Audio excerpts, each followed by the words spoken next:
I was the first tragic love, the one who died in a painful accident linked to the protagonist. 10 years after my death, a system forcibly revived me and announced that I must now act as a stepmother. Hostess, your goal is to rescue the child who is on that terrace. He is your husband's son. If you do nothing, a tragedy will occur. I couldn't stand to see anyone suffer, but I had always been spoiled and capricious. So I stepped forward resolutely on my high heels and gave him a gentle nudge with the tip of my shoe. You are as theatrical as your father, and speaking of him, where is he? Call him. Tell him to come and pick me up. The boy just looked at me in silence. Then he looked away as if he had seen a ghost. In the end he didn't say a word, he simply lowered his head again. I couldn't stand to see him so down. I ran my hand through my hair in exasperation and took his cell phone. Do you know your father's number? The call log and notifications were completely empty. Not a single message. He hesitated for a moment before slowly dialing a digit. The phone barely rang once before cutting off with sharp beeps. He frowned. How thoughtful of Mr. Patrick Shaw. He's not even answering anymore. The boy, however, remained as impassive as a statuette. After 8 attempts, they finally answered. A female voice. Patrick Shaw's office is in a meeting. And he hung up. I took a deep breath. The phone was about to fly out the window, but the boy gently grabbed my sleeve. I forced myself to calm down. Easy, honey. I'll take you to Patrick and we'll sort this all out. Quote. The boy continued to hold my sleeve with a vacant stare. After a long pause, he managed to whisper, I don't want to bother you. That sentence completely disarmed me. I sighed. So, let's go. Now in the car. I watched him for a while. Is your name Sam? I asked the system. He really is the son of Patrick Shaw according to the standards of this human world. Yes. I accepted my fate and began to try hard to act like a decent stepmother. I asked him a few questions. What do you like to eat? Anything. What do you like to do? He didn't answer. Why were you on the terrace? He turned away. Finally I lost my patience. I picked him up and sat him on my lap. Patrick knows you're balancing on dangerous places. Only then did he slowly raise his head and say in a clear and calm voice, Dad's busy. I don't want to bother you. Same thing again. I don't want to bother you. Quote. That was all I could say. How had Patrick allowed his son to develop such a mentality? The system tried to calm me down. Hostess, don't be so harsh. The boy is very reserved. He keeps a lot inside. Of course I knew. He was just a kid. Something was seriously wrong with his environment. The car stopped in front of a large, elegant house. Suddenly a doubt occurred to me. System, where is his mother? There is no mother. What do you mean there is no mother? As I crossed the threshold, a strange feeling came over me, as if instead of being dead for 10 years, I had just gone out for a walk. The coat I had hung up was still on the coat rack, perfectly placed, as if time had stopped. There was no sign of another woman in the house, except for a green key ring on the console table. I went upstairs and opened the door to my old bedroom. Everything was exactly the same. When I went downstairs, Sam had disappeared. I looked for him and found him huddled in a corner of the living room with a math notebook thicker than a brick. He was solving exercises with surgical precision. Is it always like this? I asked the system. For the son of Patrick Shaw, being so quiet also seems like a defect. I took the notebook and put it in a drawer. Sam looked at me, frowned, and shook his head like a bewildered robot. I stared at him, a staring match. 10 minutes later, I gave up. I'm hungry. The little robot took the hint, ran to the kitchen, and lit the stove. Don't touch that, it's dangerous. I got really scared. I ran and turned off the gas. Sam flinched silently, confused. I sat down, taking a deep breath. How old is he? 6. That's right, the system replied. Great, a 6-year-old cooking by himself. Wonderful. I started pacing the kitchen, trying to calm myself down. Finally, I spoke more softly. That fire could be dangerous, Sam. We'd better go out to eat. Yes, system. I need to know what happened in the last 10 years. The system took a second and started the report. After my death, Patrick threw himself completely into his work. For years he hired nannies for Sam, but none of them lasted long. The boy became increasingly isolated, more silent. When the situation became untenable, Sam said a single sentence. I can take care of myself. I don't want to bother him. From then on he lived practically abandoned. The only person who visited him from time to time was an assistant of Patrick's named Olivia. Who is Olivia? Patrick's current personal assistant, highly valued in the company. But Sam never accepted her. Why? Because she tried to force him to call his mother. Sam refused. Since then, she has been cold and subtly cruel to him. She kept telling him that Patrick was very busy, that he shouldn't bother him, that it was better if he behaved like an invisible child. My fists clenched on their own. I let out a bitter laugh. Invisible, huh? What are you going to do? The system asked. Help Patrick open his eyes. If he doesn't open them himself, I'll open them for him. And as for Olivia, someone has to remind her that children deserve respect. As if the universe could hear me, Olivia appeared. An arrogant voice echoed from the entrance. Kid, who gave you permission to bring strangers into this house? What is this? And who are you? Sam, who had never opened his mouth before, stepped forward. She paused. Olivia looked at him in astonishment. "Excuse me, are you giving me orders?" Sam didn't answer, just stood his ground. I approached calmly. "You always talk to children like that." Olivia gave me a superior look. "I'm the most trusted person on Patrick's show. You're the one who shouldn't be here." Then she turned to Sam. "Do you know that Patrick expressly forbade anyone from entering that room and you let her in?" I bowed calmly. "You're always so worried about doors or only when someone contradicts you." Olivia, furious, took out her cell phone and called. "Mr. Shaw, I'm at your house. Sam brought a strange woman and let her into his late wife's room. This is intolerable." I crossed my arms and smiled. The one who shouts the loudest is usually the one to blame. "Wait," came Patrick's shaky voice on the other end. "Put the camera on. I want to see your face." Olivia, taken aback, obeyed and pointed the phone at me. Patrick was speechless. Olivia kept the camera steady, waiting for some reaction that would give her the advantage. I just stood there, arms crossed, staring at the lens as if it could pierce through. "Patrick, are you seeing this?" Olivia asked with a tight smile. The answer was the thud of something hitting the floor. Then the call was disconnected. Olivia frowned. "What's he doing now?" I didn't care anymore. I took Sam's hand, led him to the couch, and sat him down next to me. He didn't say anything, but his little fingers were still wrapped around mine. 10 minutes later, a car screeched to a halt outside. The front door flew open, and there he was. Patrick Shaw. Dark brown hair, tousled with a few new grays, tall, broad-shouldered, a set jaw, a rumpled suit, and no tie. His green eyes, the same ones that had loved and cried over me, stared at me as if I had just seen a ghost. We fell silent. Olivia came up behind me, trying to explain, but Patrick held up his hand without looking at her. "Get out of this house," he said quietly but firmly. Olivia gasped, but didn't protest. She slammed the door shut, and her heels clicked away. Patrick took a step toward me. "Is that you?" he asked, his voice cracking. I nodded. "It's me, but it's not possible. The impossible doesn't matter anymore. I'm here, and before you say anything, I didn't come back for you." Patrick lowered his gaze. "So why?" Sam slowly rose from the couch, reached over, and carefully touched the sleeve of his father's suit. "Dad." Patrick looked at him as if seeing him for the first time. "Are you okay? Did he hurt you?" I laughed dryly. "Seriously, after 10 years of being a missing father, that's your first question?" Sam took a step back. I regretted it instantly. Immediately. This was no time to throw daggers. "I'm sorry," I muttered, taking a deep breath. "I didn't come here to fight." Patrick couldn't decide whether to break down in tears or collapse on the floor. "How is it possible that you're alive?" "That's beside the point now. What matters is Sam. I found him on a terrace, all alone. And you didn't even answer the calls." Quote. I saw how those words hit him square in the chest. "Seriously," he shrugged. He flopped down on the couch a few steps away. I thought I couldn't fail anymore, but I was wrong again. No one said anything for a long time. The clock on the wall ticked away like a drumbeat of war. Patrick looked up. "Will you stay?" "I'm not sure," I answered sincerely. I didn't come to pretend to be the perfect family, but that kid needs someone to look him in the eye. And if you can't, I know.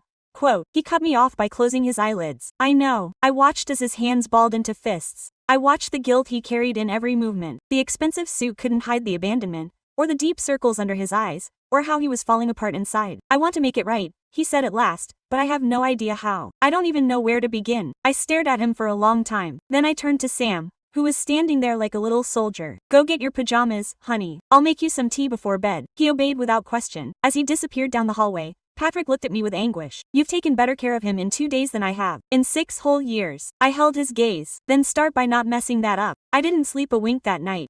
I sat in the kitchen with a cup of ice-cold tea in my hands, watching the light from the refrigerator illuminate the floor every time Patrick walked back and forth aimlessly. He walked like a man who no longer knew where to put his weight. 38 years old, tall, elegant, successful, and absolutely lost. Sam finally fell asleep in the guest room. I had tucked him in myself. When I carefully closed the door, Patrick was there behind him. He always hated sleeping alone, he had murmured when he was little. I glanced at him from the corner of my eye. Now he was rubbing his face with both hands too. "I don't understand how we got here." I leaned against the counter. "We got here because you stopped looking. Because you decided that working 16-hour days was easier than learning to be father." He didn't answer, just nodded slowly. "Tell me something, Patrick," I continued. "Do you know why Sam keeps saying he doesn't want to bother me?" He closed his eyes. "Because he thinks he's a burden." "No." My voice sounded harder than I expected because someone made him believe it. He opened his eyes suddenly. Olivia didn't make it up, she just fed it." There was a heavy silence. Then he came over to the table and sat down across from me, jacketless, tieless, older, more human. "The night you died," he began and his voice broke. "It wasn't like the papers said." I didn't say anything. I let him continue. "We argued. I was beside myself. You said I'd become unrecognizable. You stumbled. I tried to hold you back. It all happened too fast. He looked at me desperately. I never wanted to hurt you. I took a deep breath. I knew that already, but hearing it hurt in a different way. And then I asked. I covered it all up. The lawyer, the company, my family. My eyes welled up. They punished me by taking you away. But I punished myself by being left alone. And you still didn't learn, I said. You ran away from your own son again, this time. Patrick hung his head. Every time I saw him, I saw you and I failed. I got up, walked over to the sink. Then, look how different. Not like a memory, but like someone who's still here. Sam appeared at the door, half asleep, his pajamas wrinkled and his black hair disheveled. I spoke very loudly, asked quietly. He shook his head. I had a strange dream. Patrick stood up instantly. Come. He patted the couch. Sit here. Sam hesitated, but came closer. Patrick sat down next to him, stiff. Sam, I'm sorry I wasn't there. The boy looked at his feet. It doesn't matter. I walked over. I crouched down in front of him. Yes, it does matter, but it's not your place to fix it. Sam looked up at Patrick. You're going to kick me out. Patrick seemed to have been punched. Never, never. You're leaving here. Salma felt it slowly as if it were being recorded in her memory. I sat up. We'll talk about the rest tomorrow. I looked at Patrick about Olivia, about boundaries, about decisions. Will you stay? He asked. I thought about it for a second. I'll stay if you keep your promise. He nodded without hesitation. That night, for the first time, I saw real fear on the Patrick show. Not the fear of losing money or status, but the fear of losing the only thing that could still be salvaged, and that transformed everything. The next morning, the house felt different. No warmer, no happier, just awake, as if he had spent years holding his breath and was finally allowing himself to let it out. Sam woke up early. He didn't make a sound. I spotted him from the hallway, sitting on the living room floor, precisely lining up his shoes. White t-shirt, comfortable pants, his black hair too combed for a 6-year-old. Too perfect. Good morning, I said. He started slightly. Good morning. Patrick hadn't come down yet. He had spent the night awake. I knew it. I hadn't slept either, but Sam didn't need to know. Shall I help you with breakfast? I asked. I hesitated. I was going to do it myself. I sat down next to him. Then do it with me. We went into the kitchen. I got out bread, fruit, milk. I let him open the juice. Himself. He watched my every move with silent attention, as if he expected something to break. This used to be my house. I blurted out. Sam looked up. Before you left, before anything else, he didn't ask any more questions. We finished breakfast in silence, but it wasn't a heavy silence. Then, without telling him, I opened doors. The study, the upstairs bathroom, the small room that no one used. Sam followed me 2 steps behind like a cautious shadow. Finally, I opened the last door. My old bedroom. Nothing had changed. The bed, the window, the faint scent of wood and soft soap. Even the lamp was still in place. I leaned against the door frame for a second, not to cry, but to remember that I had a life once. Here. Sam stood in the doorway. Can you come in? I said. Dad said no, she murmured. Dad doesn't know everything. She came in slowly, looking around reverently. Her hands didn't touch anything, as if she were afraid of breaking an enchantment. She paused in front of the nightstand. This is you, she said, pointing to a photo. Yeah, you look like me, I smiled. You? Me. Later, while Patrick was on the phone in the office, I found Sam in the storage room.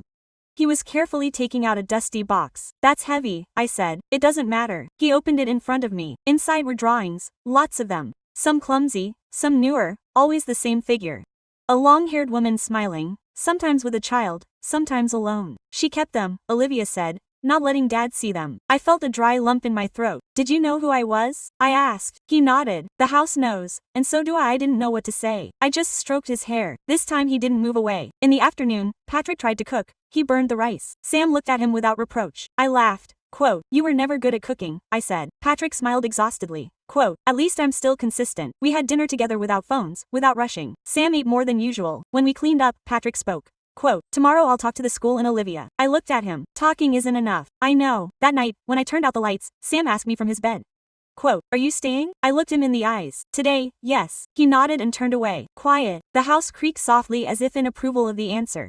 Patrick asked me to come into his office after Sam had showered. He closed the door carefully, as if the walls could hear. The room still smelled of new paper and stale coffee. He leaned against the high desk, standing tall, his 2-day beard casting shadows across his face. We need to talk, he said. We always need to talk when fear strikes. I answered without sitting down. He sighed. My life isn't just this house. There are shareholders, a board of directors, the press. If they find out you're here, you'll hide me. I interrupted him. He didn't answer immediately. His green eyes flicked to the window. Not hide, he corrected. Protect you, protect us. I let out a short laugh. That's what you said 10 years ago. It hurt. He took a step toward me. I don't want to lose Sam, so don't ask me to disappear again, I said. I'm not a temporary patch. There was a knock at the door. Patrick, Olivia's voice said from outside. We need to talk now. He tensed completely. He opened the door. Olivia stepped inside as if the house was still hers. Mid-30s, perfectly straight blonde hair, flawless makeup. She looked at me like I had miscalculated. I warned you this was a problem, she said. I already had a reporter call. Someone leaked that a woman who looks exactly like your late wife lives here. Patrick closed his eyes. What did you do? Whatever you needed to do. He shrugged. Either she leaves or this thing blows up in public. I got ahead of myself. And how exactly does that benefit you? Quote. He looked at me coldly. Chaos always favors those who know how to handle it. Patrick slammed his fist on the desk. That's enough. Olivia, you're fired. She smiled. You can't fire me without me saying anything. I pulled out my phone. Let's start with Sam's school or the messages you left in his notebook. Her smile faded. You have nothing. I have enough. The silence grew thick. Olivia adjusted her bag. This isn't over, she whispered before. When the door slammed shut, Patrick collapsed into the nearest chair. I just got you into a war, he muttered. I didn't answer. The war had been declared long ago. I had just stopped pretending it didn't exist.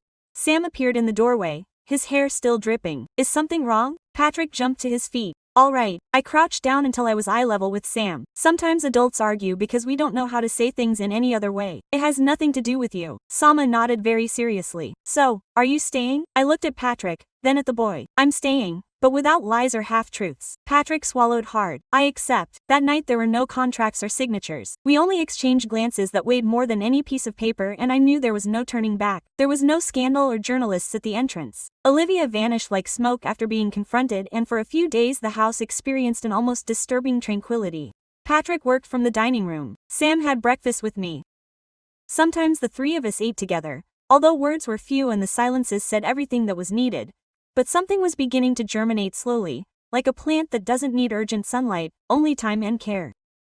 There's an activity at school on Friday, Patrick told me one morning while he was drinking coffee and looking at his calendar. A kind of talent show. I got the notice by email. And has Sam told you anything? No, he replied, lowering the space rate. He never talks about school. I didn't force him either. I just waited. It was Sam who took the step. I saw him enter the room with a crumpled piece of paper in his hand. He threw it on the table and fell silent. It was a drawing, a stage, a microphone, a dark-skinned boy in front of him and an audience of faceless silhouettes. Do you want to participate? I asked him. He shrugged. They said I could sing. And are you going to sing? I don't know. What do you need to do to make up your mind? He had a hard time speaking. The words came out of him as if they came from someone who had been biting his tongue for years. You should come. I felt my chest getting small. I nodded without drama. Then I'll go. And Dad, do you want me to come? I don't know. I looked at him. The perfect, automatic boy was beginning to crack, and the cracks were beautiful, deeply human.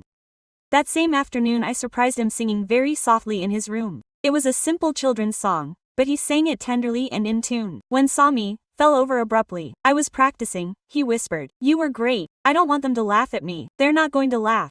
And if someone does, I'll be right there making ugly faces. He let out a short laugh. Barely a breath.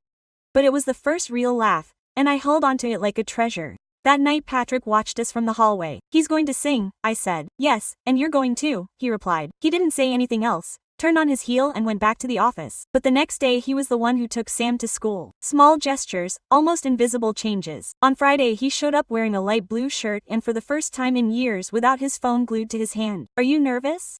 I asked Sam as I rubbed his cold hands. He nodded. That's good, it means you care. The school was full of paper garlands and drawings hanging everywhere. Anxious parents, running children, smiling teachers with dark circles under their eyes. When it was Sam's turn, Sam, the audience was filled with murmurs. He stood in front of the microphone. We were watching him from the third row. He looked for me. I gave him a thumbs up. He smiled slightly and sang. His voice was delicate, thin, but firm. The song didn't last long and no one laughed. Some even applauded. I recorded the whole thing. Patrick, next to me, held his breath for the entire 30 seconds of the performance. When he got off the stage, he ran straight to me, hugged me tightly and then looked at his father. Patrick crouched down. I'm so proud of you. Sam threw himself into his arms without saying a word. It wasn't necessary. 2 days after the festival, Patrick asked me to accompany him to see his mother. It wasn't something I was excited about, but I didn't refuse either. I knew it would have to happen sooner or later. Mrs. Helena Shaw lived an hour away in a 2-story white house surrounded by jasmine. She had always been an elegant, haughty, thin woman with gray hair tied back in a perfect bun and eyes who never finished saying what they thought. She was in her 70s, but she stood erect as if time dared not touch her. We had barely opened the door when she appeared in the doorway, still as a statue. Mother, Patrick said, his voice lower than usual. Elena didn't answer. She looked at me, her lips trembling for a second. I thought you were a rumor, she whispered. I am not a rumor. So are you a miracle or a wound that never heals? Neither one nor the other. I am someone who returned because someone needed me. She let us in without saying anything else. The house was still the same, spotless, silent, smelling of old books and freshly brewed tea. We sat in the living room. Patrick stood nervously, like a schoolboy in front of the headmistress. Why didn't you come sooner? Elena asked me directly. Because he couldn't. And I'm not here to stir up the past. I'm here for Sam. Elena flinched at the name. That child needs someone to truly see him. Go ahead, and if you keep pretending he doesn't exist, you're part of the problem too. I tried, she interrupted quietly. I tried to warn Patrick. I saw how Olivia treated him. I saw how she silenced him, but he wouldn't listen. Patrick turned slowly to his mother. Because you never told me clearly. I did.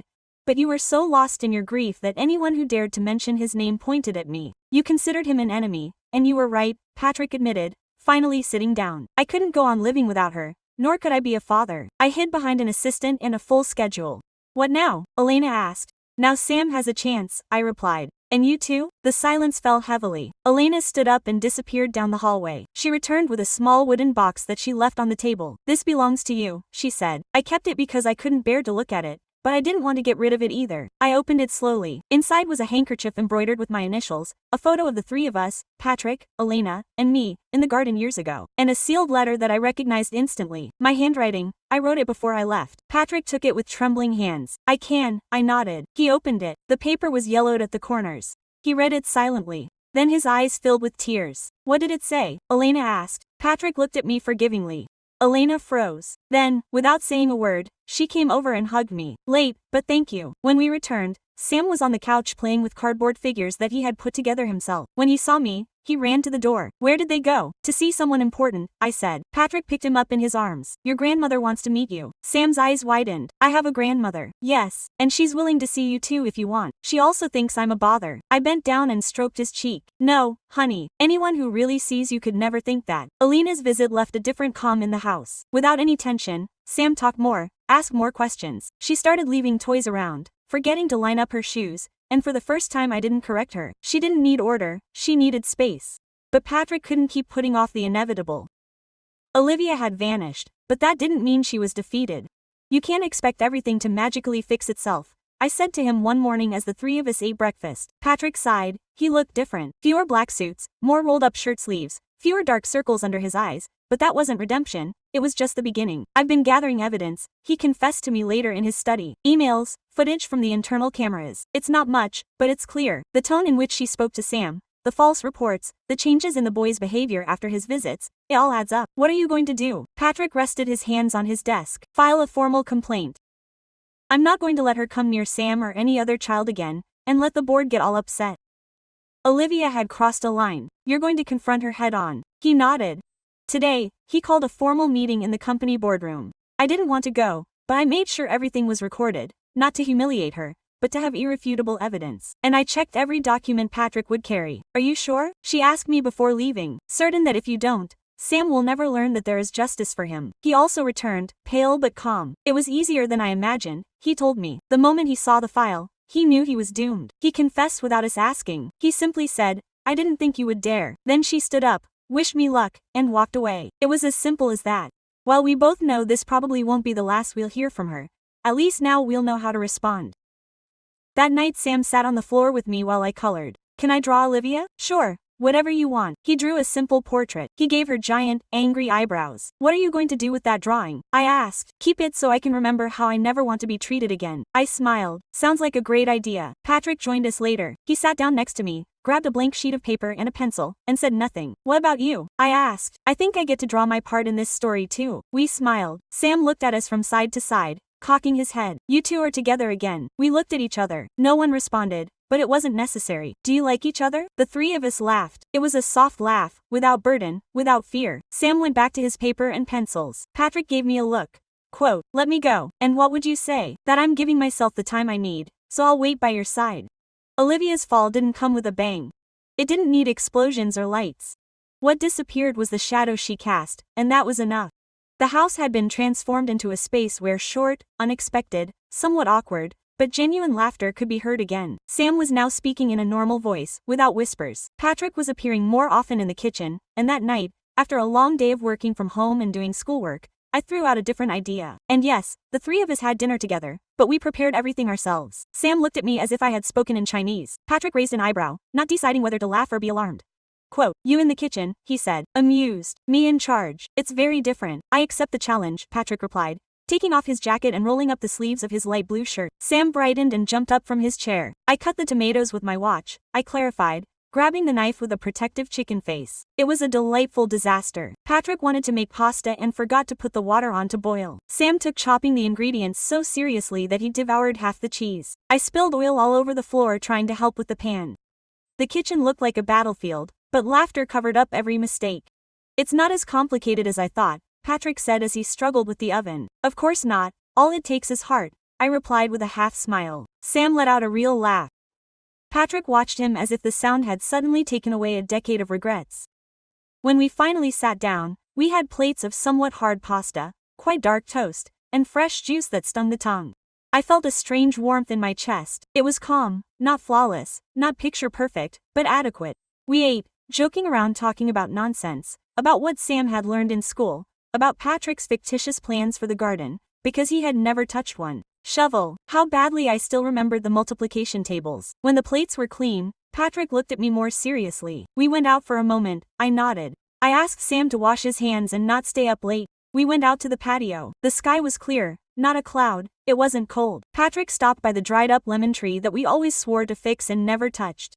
I never thought we'd have this. A dinner with charred pasta. A second chance. I stared at him. "No one promised you anything." "I know. That's why I want to deserve it." He took a step toward me. He smelled of his usual cologne, soft, discreet, familiar. "Why did you come back?" The question didn't surprise me. I had expected it since the first day I walked through the door, but the answer wasn't easy. "I came back for Sam. I stayed for me." Patrick looked down at me. "You're part of a past that I still don't know if it has a place in the future." "That's a no?" he asked with a half smile. "It's a not yet." Patrick nodded, touching his neck uncomfortably, fragile. "I'll wait for you as long as it takes." "Don't just stand there," I said. "Show me that you really understand, that you can fix what you broke not just with me, but with Sam too." "I'm working on it," he murmured. We stood there for a while under the stars, no kiss, no grand declarations. Just the quiet silence of two people who know that broken things can't be fixed with magic glue. When I got inside, Sam had fallen asleep on the couch with the neighbor's cat on top of him and a silly grin on his face. Dinner hadn't been perfect, but the house was starting to feel like home.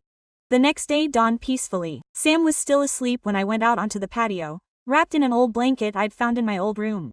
The house was still mine and yet it wasn't, like a slightly warped memory of something I'd thought was perfect. Patrick was already awake, sitting on the bench next to the withered lemon tree, barefoot, gray t-shirt, several days' growth of beard, coffee in hand. He looked at me without saying anything. I sat down next to him. "You didn't get enough sleep." I was thinking, "That sounds dangerous." He smiled faintly. He was thinking about what it meant to have you here. Not as a temporary mother, not as a ghost, but as you. I didn't answer. I just waited. "I want you to stay," he said finally. "I want this to be real, for Sam to have a family, and for you to have a place if you want it. Not just in these walls, but in my life too." I sighed. "Do you think you can erase a death by planting new flowers?" "No. But maybe we can plant something different on top of it. Something that doesn't ignore what happened, but grows with what's left." I looked up at the sky. A flock of birds flew by with a freedom that seemed insulting. "The problem, Patrick, is that I'm no longer the woman who died. You're no longer the man who loved me. And Sam, he's only ever known this broken version of us. So let's give him the best version of ourselves from now on." I turned to him. His eyes were tired, but clear.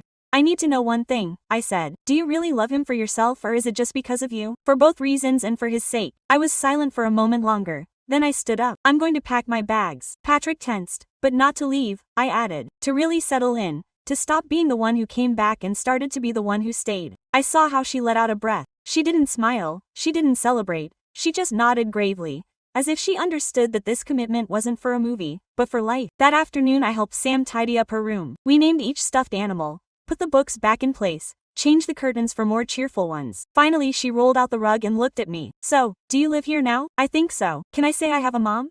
Quote. It wasn't just any question, it was a plea disguised as curiosity. "Can you say anything that makes you feel safe, Sam?" "Well, I'll say that I have a mother who is a terrible cook and screams when she sees spiders." Quote. Perfect, I laughed. That night, before going to sleep, I sat up in bed and stared at the ceiling. The system had fallen silent. Absolute silence. No voices, no orders, nothing. Maybe it never existed. Maybe I was always the one who decided. Life didn't turn upside down like a movie. Epic music doesn't play when wounds are truly healing. But something began to take shape. A routine that didn't hurt. a rhythm that didn't force it. I would get up early, make coffee without burning it, and go out into the garden where Patrick had planted a new lemon tree. I would water it as if his absolution depended on it, and maybe in part it did. Sam began leaving drawings all over the house. On the fridge, in the drawers, under the pillows. The three of us would always appear, sometimes as superheroes, sometimes in pajamas, always together. The school sent a note. Sam talked more. He raised his hand, smiled. I read it aloud during dinner and he blushed all the way to the ears. Shall we celebrate with pizza? He asked. With pineapple, I said, feigning fear. Yeah, I'll take care of it, Patrick said. That weekend he suggested going out, but not to the park or an expensive restaurant, just to the bookstore downtown. Sam chose 3 short stories with illustrations and a new notebook. I bought a recipe book. Who am I now, right? Quote, Patrick chose a completely blank notebook. To write down your failures. I joked. No, to write something new, he replied. When he returned, Sambio ran to his room. He came downstairs after a while with his hands behind his back. He handed it to me without saying a word. It was a drawing, him in the center, Patrick on one side, me on the other, and on top of that a red roof with the word house in the corner in shaky but determined letters. Thank you for staying. I couldn't find the words. I just hugged him tightly in silence. Patrick hugged him too. And in that moment we weren't the ones who were or the ones who fell apart. We were simply the ones who decided to stay. That night Patrick and I stayed on the porch, he with a beer, me with tea. In no hurry, without goals. Are you still waiting for me? I asked. No, you're already here. I rested my head on his shoulder. So, let's build. Not something perfect, just something ours. Promised. The house was no longer a mausoleum, it was a living place, with flaws, with second chances and, for the first time, without pressure, without ghosts, without impossible deals.